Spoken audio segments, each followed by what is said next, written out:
Good morning student. Last lecture में हमने normality and molality पढ़ा था बेटा। हमने देखा था कि नॉर्मेलिटी क्या है, number of gram equivalent of solute to the volume of solution का रेशियो होता है। इसको हम कैपिटल एन से डिनोट कर रहे थे एंड यूनिट थी ग्राम इक्विवेलेंट पर लीटर। मैंने आपको बताया था कि डायरेक्ट हमें ग्राम इक्विवेलेंट ऑफ सॉल्यूट गिवन नहीं होता है बेटा, हमें मास ऑफ सॉल्यूट गिवन होता है। तो हम क्या करेंगे, ग्राम इक्विवेलेंट निकालेंगे mass divided by equivalent mass से। इक्विवेलेंट मास निकालने का भी एक तरीका है, molar mass divided by acidity, basicity या वैलेंसी। वो डिपेंड करता है कि आपका जो कंपाउंड गिवन है वो क्या है, उसी हिसाब से आप एसिडिटी, बेसिसिटी या वैलेंसी पुट अप करेंगे एंड इक्विवेलेंट मास निकाल लेंगे बेटा। और इक्विवेलेंट मास आते ही मास गिवन रहेगा, आप ग्राम इक्विवेलेंट निकाल लेंगे, वॉल्यूम गिवन रहेगी और आप नॉर्मेलिटी फाइंड आउट कर सकते हैं बेटा। जैसे मैंने आपको बताया था कि मोलैरिटी टेम्परेचर पे डिपेंड करती है, नॉर्मेलिटी भी टेम्परेचर पे डिपेंड करती है बेटा। क्यों? क्योंकि वॉल्यूम ऑफ सॉल्यूशन मैंने आपको बताया था टेम्परेचर पे डिपेंड करती है, तो नॉर्मेलिटी भी डिपेंड करेगी। अगला हमारा रहेगा मोल फ्रैक्शन। मोल फ्रैक्शन क्या होता है ना, it is the ratio of number of mole of that component to the total mole of whole component. मान लीजिए हमारे सॉल्यूशन में दो कंपोनेंट, क्योंकि बाइनरी सॉल्यूशन की हम बात कर रहे हैं, मैंने पहले भी आपको बताया था, तो दो कंपोनेंट है ए और बी। ठीक है बेटा, तो हमें मोल फ्रैक्शन मान लीजिए ए का निकालना है, तो मैं ऊपर मोल फ्रैक्शन ऑफ ए लिखूंगी या मोल ऑफ ए लिखूंगी बेटा, डिवाइडेड बाय टोटल मोल लिखूंगी, मुझे मोल फ्रैक्शन ऑफ ए मिल जाएगा। अगर मुझे मोल फ्रैक्शन ऑफ बी चाहिए तो मैं ऊपर मोल ऑफ बी लिखूंगी, डिवाइडेड बाय टोटल मोल लिखूंगी बेटा, और मुझे mole fraction for B component मिल जाएगा। जैसे कि मोल फ्रैक्शन को जनरली झाई से डिनोट करते हैं, एक्स के जैसा दिखाई पड़ता है ये झाई। झाई ए मुझे निकालना है तो क्या रहेगा, N A divided by N A plus N B, mole of A divided by total mole. ऐसे मुझे झाई बी निकालना है बेटा, तो ये क्या हो जाएगा, N B divided by N A plus N B. ठीक है, अब मुझे टोटल मोल फ्रैक्शन सॉल्यूशन का निकालना है। टोटल मोल फ्रैक्शन मतलब मैं इन दोनों को जोड़ दूं बेटा, chi A plus chi B is equal to कितना आ रहा है, n A divided by n A plus N B, plus में n B divided by n A plus N B. नीचे देखिए यहाँ भी n A plus N B है, यहाँ भी n A plus N B है। N A plus N B आपका क्या आ गया, एलसीएम आ गया है बेटा। ऊपर क्या आ गया, इधर से एन ए और इधर से एन बी, कट कर दो, कितना आ रहा है 1, मतलब x A plus x B, जाई ए प्लस जाई बी, कितना आ गया आपका 1 आ गया बेटा, है ना। तो इसका मतलब क्या है कि आपका सॉल्यूशन में जितने कंपोनेंट प्रेजेंट है, जैसे मैंने दो कंपोनेंट लिए थे, तो उनके मोल फ्रैक्शन का सम कितना होता है बेटा, 1 होता है, ये याद रखना। ठीक है, मान लीजिए 3 कंपोनेंट होते तो x A plus x B plus x C कितना आ जाता 1। 4 कंपोनेंट होते x A plus x B plus x C plus x D, कितना आ जाता 1। मतलब चाहे कितने भी कंपोनेंट हमारे सॉल्यूशन के अंदर प्रेजेंट हो बेटा, उनके मोल फ्रैक्शन का जब आप सम करोगे तो उनके मोल फ्रैक्शन का सम हमेशा कितना आएगा, 1 आएगा, ये याद रखना। ठीक है, उसके बाद बेटा हमने मोलैरिटी पढ़ी थी कि mole of solute to the volume of solution होती है। इसका एक फॉर्मूला और ड्राइव हम कर रहे हैं। मान लीजिए वॉल्यूम ऑफ सॉल्यूशन V1 थी, तो आपकी मोलैरिटी उस टाइम M1 है। जब वॉल्यूम ऑफ सॉल्यूशन V2 होगी बेटा, तो मोलैरिटी चेंज होगी, है ना, क्योंकि ये इनवर्सली प्रोपोर्शनल है एक दूसरे के।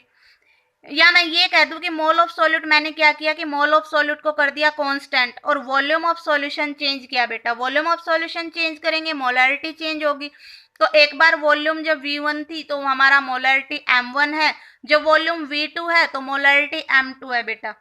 ठीक है, अब ये तो हमारा कांस्टेंट है, तो इसको मैं उस साइड ले जाऊं तो मोलैरिटी यहाँ मैं क्या लिखूंगी, इसको जब उधर MV is equal to mole of solute लिख सकते हैं। M1V1 is equal to mole of solute and M2V2 is equal to mole of solute. और मैंने मान लिया कि मोल ऑफ सॉल्यूट इक्वल है, तो मैं M1V1 एंड M2V2 को इक्वल पुट कर सकती हूँ बेटा। तो यहाँ से हमारे पास एक रिलेशन आ जाएगी, और वो रिलेशन क्या रहेगी कि M1V1 will be equal to M2V2 when वो mole of solute are same, है ना। अगर हम उनको सेम मान ले तो ये रहेगा, और अगर वो डिफरेंट है तो M1V1 divided by N1 is equal to M2V2 divided by N2।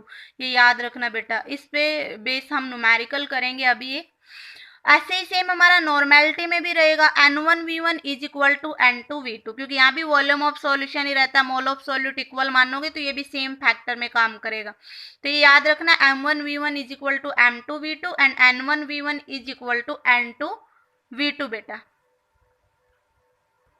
उसके बाद टेम्परेचर डिपेंडेंट की अगर हम बात करें तो हमने देखा कि मोलैरिटी एंड नॉर्मेलिटी दोनों में वॉल्यूम है और टेम्परेचर पे डिपेंड करती हैं बेटा, लेकिन मोलैलिटी में मास था तो वो टेम्परेचर पे डिपेंड नहीं कर रहा है।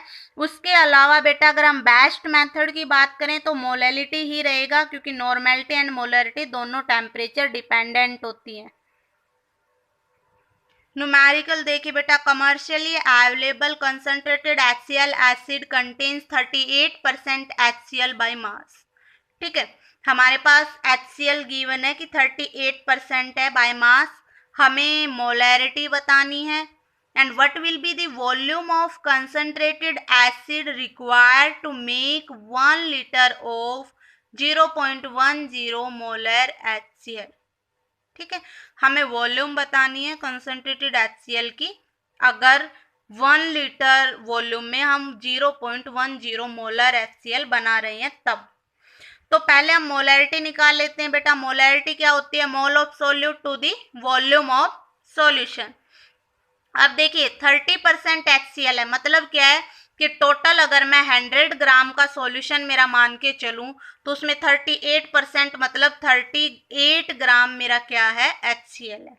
ठीक है, तो जब भी आपको परसेंटेज में गिवन हो तो आप 100 में से उसको मान के चलना बेटा। तो यहाँ पे आपका 38 ग्राम 100 ग्राम सॉल्यूशन में है बेटा।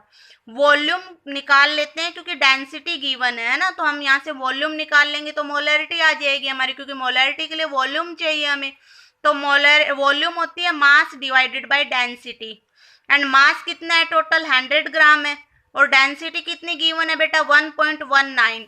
तो जब आप कैलकुलेट करेंगे तो 84.03 सेंटीमीटर क्यूब आपका क्या आ गया है? वॉल्यूम आ गया है। वॉल्यूम आ गया है तो अब हम मोल निकाल लेते हैं बेटा। मोल होता है mass divided by molar mass. अब मोल ऑफ सॉल्यूट मास तो हमें गिवन है 38 ग्राम। मोलर मास ऑफ HCl कितना होता है? क्लोरीन का होता है बेटा 35.5 और हाइड्रोजन का 1, टोटल हो गया 36.5। तो मोल आ गए 38 डिवाइडेड बाय 36.5, ये आ गया 1.04 मोल।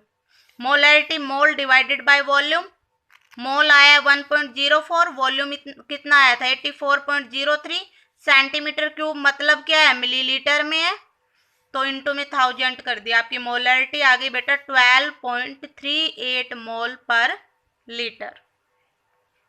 ठीक है, अब नेक्स्ट क्या पूछा था कि अगर 0.10 मोलर सॉल्यूशन चाहिए तो 1 लीटर वॉल्यूम है।